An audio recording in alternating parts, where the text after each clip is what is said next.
Okay, welcome to another MECH 1000 video. In this video, I'm going to show you how to use the mirror command.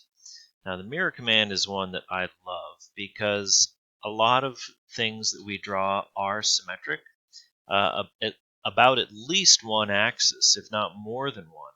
So using the mirror command can literally cut your amount of work in half or maybe even by a quarter. So what I'm going to do is I'm going to draw a line here just to help you visualize.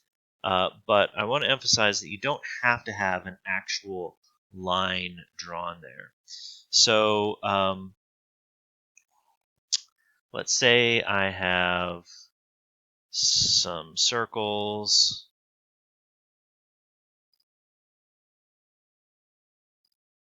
and a rectangle. And these are all a part of, maybe I'll draw a rectangle here that surrounds them all. Okay, so let's say I have this plate that has holes in the four corners and some rectangular holes in the middle. And it's symmetrical right through its center. Okay, and I've got two of the holes drawn and the rectangle here, and I want a mirror image on the other side.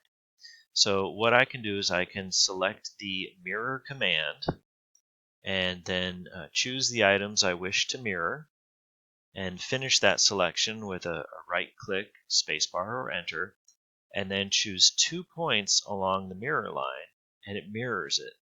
And then it asks me, do I want to erase the source object? So do I want to make a copy of them, or did I just want to flip them?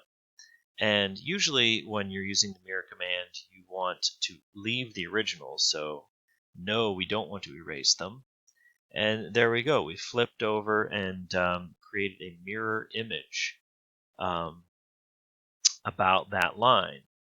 So I did that to illustrate, but in reality, we don't need a line to be there. We can just say we want to mirror these objects and just choose 2 points. And no, we don't want to erase, and it mirrors them. So this tool is extremely useful. If you look back at some of our early drawings we did in chapter 1,